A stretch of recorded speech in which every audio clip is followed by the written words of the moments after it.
दिनै आङो दंफैयो कुरसाकाटि गामियाव गोबाव दिननिफ्राय बिटिसि एग्रिमेन्ट फार्स्ट टाइम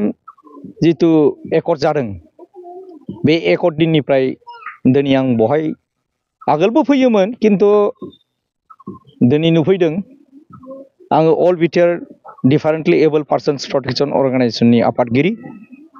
मुस्रि प्रदीप कुमार मुसाहारि आंनि नामा आङो दिनै बे गामियाव फैनायनि मेन उद्देश्य जाहैबाय बिथांमोना आंखौ खावलायदों खारन जोंनि बे ओनसोलाव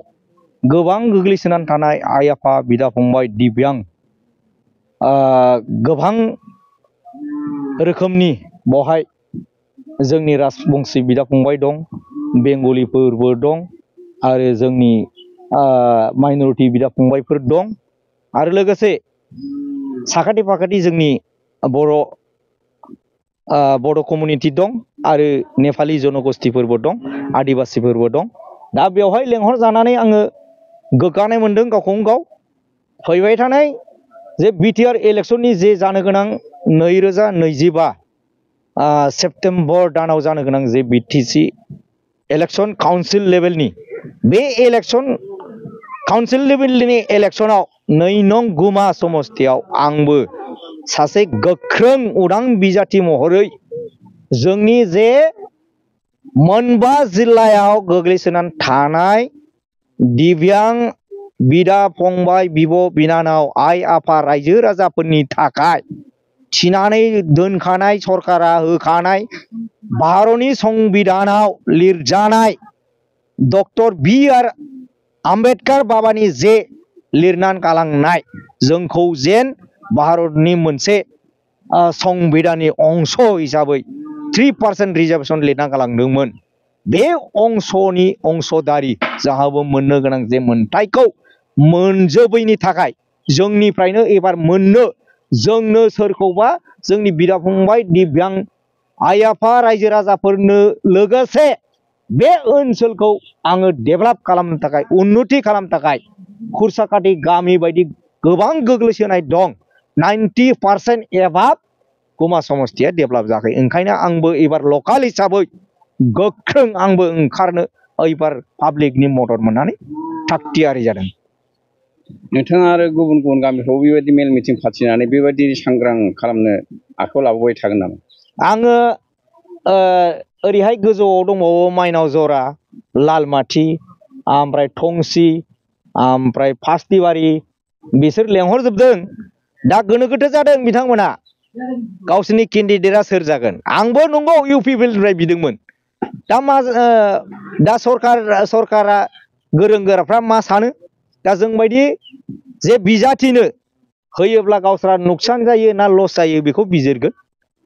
दा जोंथ' सानदोंमोन गुमा समस्तिखौ होयोब्ला बिटिसिआव 40टा समस्तियाव जुदि इउपिपिएलआ होयोब्ला जोङो 39टा समस्तिखौ जोंनि जथ' बिटिसिआव 85,000निबो एबाब जे जोंनि दिव्यां बिदा फंबाय आइ आफा रायजो राजा जाथि जनगोष्ठी धर्म लम्बि जेसेबांखिनि दं जोङो 39टा समस्तिखौ बिसोरजों गोरोबनानै देरहासार होनायाव मदद खालामगोन जोंनो जुदि नैबे गुमा समस्तिखौ जुदि अननानै जोंनि मानसिफोरखौ नायनो थाखाय जुदि होयोब्ला जोंबो बिथांमोनखौ मदद खालामगोन। सकल असुबिदा प्रदीप मुसाहारि जिंदाबाद प्रदीप जिंदाबाद प्रदीप मुसाहारि जिंदाबाद जिंदाबाद जिंदाबाद एबार टिकेट लागबो ना নাই লাগবে টিকিট লাগা মা টিকিট লাগে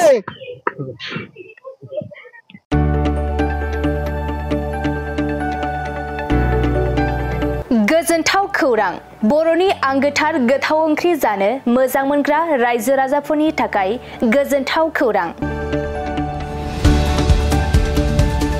बर'नि आंगोथार ओंख्रि जानो मोजां मोनग्रा रायजो राजाफोरा बे गोदानै खुलिनाय लाइजौ हटेलाव हाबफैनो हागोन